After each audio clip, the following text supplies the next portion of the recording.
And as we have seen, we've seen the space repetition. Space repetition, I'm sure Sarah Momak talked about very well yesterday, is basically to space your repetition over time as you become familiar with the knowledge. And the I've showed you how that is that has been like what's it called, has been digitalized in this application. You also that I was trying to answer the question, there were spacings. You know what, let me just practice again.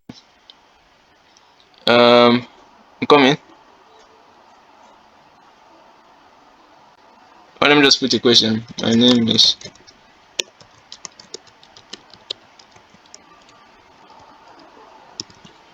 okay. So as you can see, once I instead of you trying to like space the question to yourself, you can do this stuff where you do manually and say, oh, I got this question. You now say, oh, in 3 days time I'll answer it again. You have to remember in your head that, oh, you're going to have to answer it in 3 days time. But then this application digitalizes that, meaning you don't have to give into the cognitive load of trying to remember. You're already trying to remember so many things. Why still trying to remember when next you're going to practice something? So this stuff just makes it like just to ease that process, right? So meaning you don't have to think of when next you're supposed to practice it. Just make sure that every day you're coming back to your RemNote application and you're trying to answer whatever question that day presents based on the space repetition algorithm. It's an algorithm. So the more you get familiar with the question, the more you're getting is the less it's going to present it to you. But the less you're getting the question, the more it's presented to you. So meaning if you know something more, you want to space the time between when you try to remember it. And if you know something less, you want to decrease the time between when you're trying to remember it. So because this is my first time practicing these questions, these are the times I'll show. See, if I pick 4 days now, the next time I'm doing this in the next 4 days, in this easily record, you'll be seeing like 12 days up front.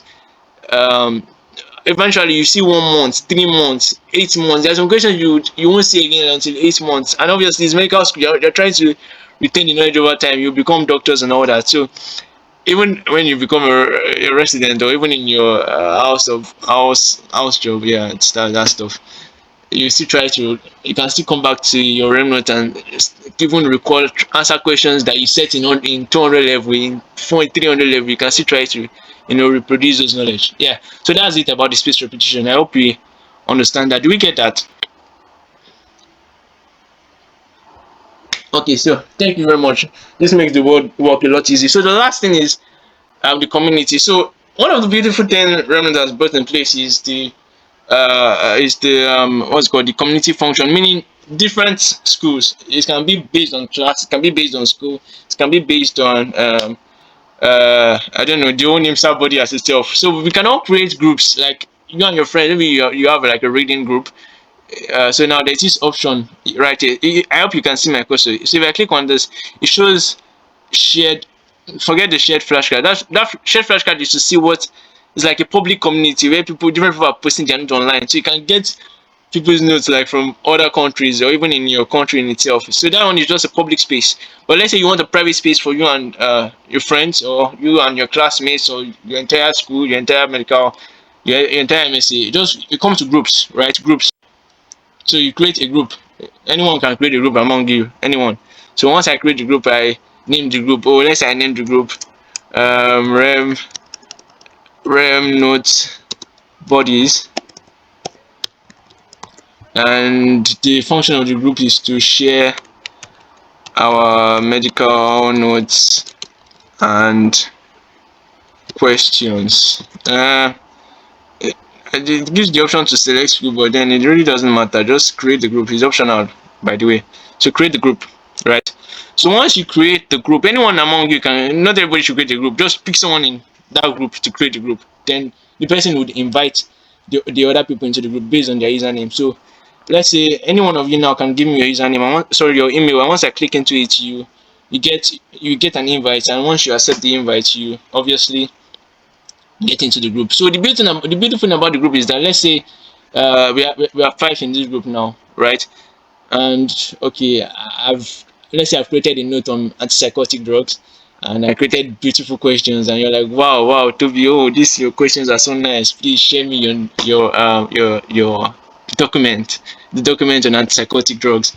I'll just click on add documents, and because this is a new account I created just for this, right? So you guys won't see it. So all I need to do is just search the notes. I'll just search antipsychotic drug. Once I search antipsychotic drug, okay, let's see, let's just use the one I've created, anatomy. Once I add it, right,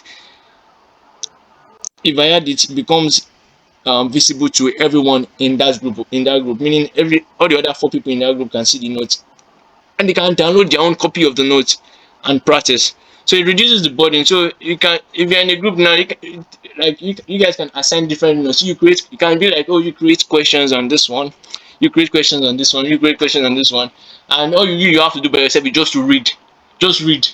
You don't need to just read to understand. Then just rely on the questions your friend creates for you. And if you want to add more questions to their questions, you just do that, right? So it reduces the burden of trying to create um it reduces the burden on one person trying to create flashcards or trying to create questions for all the notes. So you can distribute it among like your different, maybe your, and it can be that your past seniors have been using, like seniors in that, in whatever level you're in, they've been using those they've gone through those topics, and they created remnants on that. They can be like, oh, let's share it to our juniors, and that would be very beautiful. I think that's something that can be included into the different MSAs, like just share notes with the coming generations, in quotes. Just give it to them, like for every subsequent stage, just deliver the notes to them, make life easy for them, if you get what I mean. So yeah, that's the community stuff, which is very, very beautiful in itself. So that's all.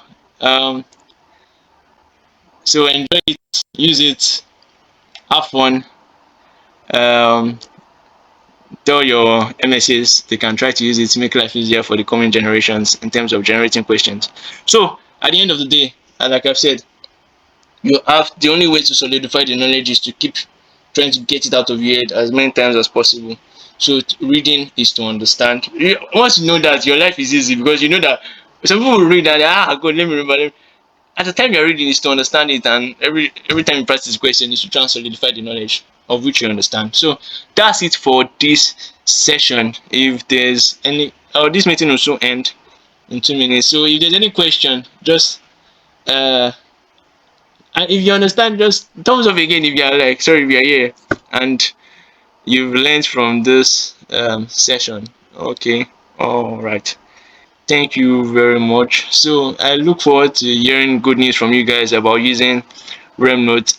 I want you to go far beyond you guys. I want you to, like, infiltrate your, like we say, infiltrate some kind of metastatic growth. We want you to, like, infiltrate your MSCs. Like, let MSCs be using, like, let's subsequent people coming in, like the subsequent sets, be happy that oh, our seniors have done something beautiful for us, blah blah blah, and all that. It's just gonna make life a lot easier for uh, medical students along the line. So yeah, I think it's a good thing to incorporate into your study routine. So that's it. So have fun, guys. Come again for the next session by the able Emmanuel. It's going to be wonderful. For those of you that would like image occlusions, yeah, come for the next session tomorrow. So that's all for today. You all should have a wonderful day. Sorry. Yeah, wonderful night. Read your book, obviously. If you have exams coming up. Yeah, that's it. Take care, everyone. We can close this meeting.